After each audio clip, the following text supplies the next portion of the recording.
Hey, it's me, Dollar Dave, your favorite shiny coin with professor glasses and a bow tie. Yes, I sparkle financially and intellectually. Today we're talking about something that might sound a little dramatic. Why your parents were wrong about money. And before you get defensive, or before you send this video to your mom with a "see," let me say something clearly. Your parents are not bad with money. They're not clueless. And they definitely wanted the best for you. They gave you the best advice they had, the advice that worked in their world. They wanted you safe, stable, secure. They meant well. But here's the thing. The world they grew up in, it's gone. The economy changed, jobs changed, housing changed, technology changed, even money itself changed. Advice that worked perfectly in 1985 can quietly sabotage you in 2026. So today we're breaking down 5 money rules that worked back then and can hurt you now. It's not their fault. The world changed. But now you know more. Let's start with the first one. Save your money. Keep it safe. You've heard this, maybe 1,000 times. Put it in the bank. Don't take risks. Just save. And listen, saving is good. Saving is responsible. Saving shows discipline. The problem isn't saving. The problem is stopping there. Let me explain inflation in the simplest way possible. Inflation is like a tiny, invisible mouse that lives in your wallet. Every year, it eats a small bite of your money's power. Not the number, the power. You still see $1,000 in your account, but that $1,000 buys less and less over time. In 1985, $1,000 could cover a serious chunk of expenses. Today, that's a couple months of groceries in some cities, maybe less. Historically, inflation averages around 2 to 3% per year, some years higher, some lower. But over decades, that compounds. If your money grows at 0%, but prices grow at 3%, you are losing 3% in purchasing power every year. Now here's the uncomfortable part. A bank account paying 0.01% interest is basically a high-tech mattress. It looks official, it has a logo, it has an app, it sends you emails. But financially, it's fabric with Wi-Fi. Your parents grew up in a time when savings accounts sometimes paid 5%, even more. Keeping money in the bank actually protected it. Sometimes it even grew faster than inflation. Today, not really. So what's the alternative? Investing. And I know that word sounds scary, risky, like graphs and men yelling on trading floors. But investing isn't gambling, it's ownership. When you invest in a broad index fund, you're buying tiny pieces of hundreds or thousands of companies. Companies that build houses, sell food, create software, make medicine, move the world forward. Over long periods, not months, not weeks, decades, markets have historically grown faster than inflation. Not smoothly, not calmly, but upward over time. And here's the best part. You don't need to be rich to start. You can start with small amounts, automatic contributions, consistency, time. Saving protects you short-term. Investing builds you long-term. Your parents were right about discipline. But today, if you only save and never invest, inflation quietly wins. Now let's talk about the big emotional one. Buy a house. It's the best investment. For many families, buying a house was the moment they felt they made it. Stability, safety, pride. No landlord telling you what color your walls can be. And for their generation, it often worked incredibly well. In the 70s and 80s, home prices were much lower relative to income. Wages were rising, population growth was strong. In many areas, homes appreciated significantly over time. Buying a house back then was like stepping onto an escalator that mostly went up. But today, the math is different. In many cities, home prices have grown much faster than salaries. Down payments are massive. Mortgage rates move. Property taxes rise. Insurance rises. Maintenance never stops. Owning a house isn't just a mortgage payment. It's the roof that suddenly needs replacing. It's the plumbing leak at 2 a.m. It's the "why is the water heater making that sound?" A house is both an asset and a liability. It can grow in value, yes, but it also constantly consumes cash. And here's something people don't always say out loud. A house you live in doesn't produce income. It produces comfort, which is valuable, but it's not the same thing as an investment that sends you money. Now, I'm not anti-house, not at all. Owning can be amazing emotionally and financially in the right situation.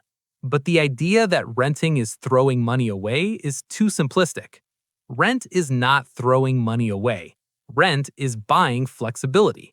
When you rent, your costs are predictable. If the roof leaks, that's not your emergency. If you need to move for a better job, you can. Here's an alternative approach. What if you rent and invest the difference? If owning would cost you $2,500 per month and renting costs $1,800, that $700 difference invested consistently over decades can grow significantly. Sometimes that investment portfolio can outpace the growth of a home's equity, depending on location, timing, and discipline. The point isn't never buy a house. The point is run the numbers. Consider your life plans. Understand opportunity cost. Your parents saw housing as a guaranteed path to wealth because, in many cases, it was. Today, it's situational. Next one. Find one good job and stay there for 40 years. This advice made perfect sense in their world. Back then, companies offered pensions, real pensions. Stay loyal, work hard, retire with guaranteed income. Job stability was higher, career paths were clearer. You joined a company at 25 and retired at 65 with a gold watch and a party. Companies valued loyalty. Employees valued stability. It was a long-term marriage. But today, the labor market looks completely different. Companies restructure, automate, merge, downsize, outsource. Pensions are rare. Instead, you're responsible for your own retirement savings. Switching jobs every few years often leads to higher income growth than staying loyal to one employer. Freelancing exists, remote work exists, the creator economy exists. Careers are less like ladders and more like jungle gyms. In your parents' world, your main asset was your employer. In today's world, your main asset is your skill set. Think of it this way. Imagine two people. Person A works at one company for 30 years. Same role, same skill set, very stable. Person B changes roles every few years, learns new tools, builds a network, develops multiple income streams. If the company collapses, who adapts faster? Today, career security doesn't come from staying in one place. It comes from being adaptable. Your job title is temporary. Your skills are portable. Instead of thinking, where can I work forever? Think, what can I learn that stays valuable no matter where I work? That shift is huge. Now, let's talk about debt. Never take loans. Debt is bad. This one comes from a place of protection. Debt can destroy lives. Credit card interest at 20%? That's brutal. Car loans for vehicles that lose value quickly? Painful. So parents simplified the rule. Avoid debt completely. And emotionally, that feels safe. But financially, the full picture is more nuanced. There is bad debt. Bad debt buys things that lose value and don't produce income. A new phone you can't afford, a vacation you put on a credit card, a luxury car beyond your means. That kind of debt makes you poorer. But there's also strategic debt. Debt used to acquire assets or skills that increase your earning power or produce income. Education that meaningfully increases income potential, a business loan that funds a profitable venture, a mortgage for a rental property that generates cash flow. In those cases, debt can be a tool. Think of debt like fire. Uncontrolled, it burns your house down. Controlled, it cooks your food. Credit cards themselves aren't evil, they're tools. If you pay them in full every month, avoid interest, and use rewards responsibly, they can even benefit you. The danger isn't the existence of credit. The danger is not understanding how it works. Your parents saw people drown in debt and said, stay away from the water. But sometimes, learning to swim is more powerful than never approaching the pool. Now, let's tackle the big myth. Investing is complicated. It's only for rich people. This belief made sense 30 years ago. You needed a broker, high fees, minimum investments, paper forms, phone calls. It felt exclusive, intimidating, like a private club for people in suits. But today, you can open an investment account from your phone in minutes. You can buy fractional shares. You can invest $10, literally. You can invest in broad index funds that automatically spread your money across hundreds of companies. You don't need to pick stocks. You don't need to predict the future. You don't need to be a genius. You need consistency. Let me give you a simple example. Imagine someone invests $10 per week starting at 18 years old. Nothing crazy, just $10. That's 2 coffees. They continue consistently, earning an average long-term return of, say, 7% annually. Now, imagine another person waits until 30 to start. Same $10 per week, same return. The first person doesn't just have more money because they invested longer. They have more because time compounds growth. Compound interest is like a snowball rolling downhill. At first, it looks small, slow, almost pointless. But the longer it rolls, the bigger it gets. Time is the most powerful ingredient in investing. Not intelligence, not luck, not perfect timing. Time and consistency. You don't need to be brilliant. You need to be boring. Automatic investments, regular contributions, long-term thinking. That's it. Your parents saw investing as risky and complex because, in their experience, it often was. Today, the barriers are lower than ever. Now, let's bring this together. What should you do instead? First, keep the good parts of their advice. Live below your means. Avoid reckless spending. Build an emergency fund. Those principles are timeless. But combine them with modern realities. Invest consistently, even small amounts. Think of skills as your primary career insurance. Analyze big purchases like homes instead of assuming they're automatic wins. Use debt carefully and strategically, not emotionally. And here are 4 simple rules for 2026. Rule 1.